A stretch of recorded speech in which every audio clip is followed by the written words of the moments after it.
Hello everyone. देखिए, short video series के अंदर सॉल्यूशन का हम देख रहे हैं। शॉर्ट में सॉल्यूशन के अंदर हमने देखा था कि होमोजीनियस और हेट्रोजीनियस क्या चीज़ होती है। मिक्सचर दो टाइप का था, होमोजीनियस और हेट्रोजीनियस।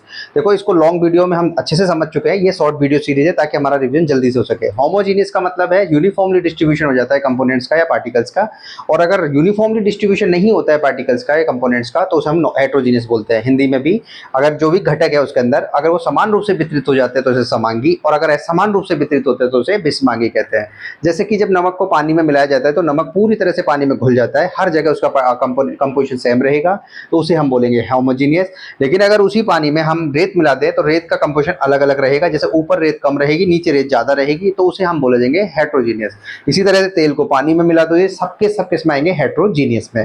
तो जितने भी होमोजीनियस है, क्योंकि वो पूरी तरह से उसके अंदर घुल जाते हैं, तो उसे ही हम बोलते हैं सॉल्यूशन। मतलब जब भी सॉल्यूशन की बात होगी तो हमारे पास मिक्सचर जो आने वाला है वो होगा होमोजीनियस समांगी मिश्रण।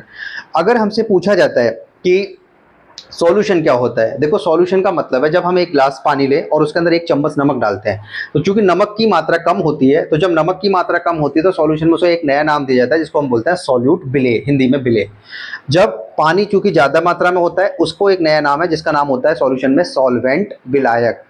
तो और जब नमक पानी में मिल जाता है तो हमारे पास नमक पानी तैयार होता है, उसे हम बोलते हैं विलियन सॉल्यूशन। तो सॉल्यूट, सॉल्वेंट और सॉल्यूशन। सॉल्यूट का मतलब जो लेस अमाउंट में है, सॉल्वेंट मतलब जो मोर अमाउंट में है, और सॉल्यूशन मतलब जो दोनों को मिल जाते हैं तो हमारे पास एक तैयार होगा जिसको हम सॉल्यूशन बोलेंगे। और जितने भी सॉल्यूशंस होंगे वो सबके सब होमोजीनियस मिक्सचर्स में होंगे। इस तरह से हमने देख लिया है। अब दूसरी बात, जो सॉल्वेंट की जो फिजिकल स्टेट होगी वही किसकी होगी? सॉल्यूशन की। मतलब अगर सॉल्वेंट हमारा सॉलिड अवस्था में है तो सॉल्यूशन भी सॉलिड में, लिक्विड में है तो सॉल्यूशन भी लिक्विड में, और सॉल्वेंट अगर हमारा गैस में है तो सॉल्यूशन भी हमारा गैस स्टेट में होगा। अगर हमसे पूछा जाता है सॉल्वेंट के बारे में, देखो सॉल्वेंट अगर हमारा वाटर है तो उसका एक नया नाम दिया जाएगा इस यूनिट के अंदर जिसका नाम होगा अक्वसस सॉल्यूशन।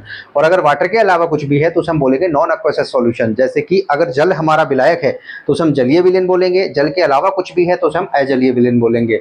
जैसे जल तो जल है ही, वो अक्वसस सॉल्यूशन में, लेकिन जल के अलावा जैसे कि एल्कोहल और एसीटोन हो सकते हैं। मिलते हैं अगले में।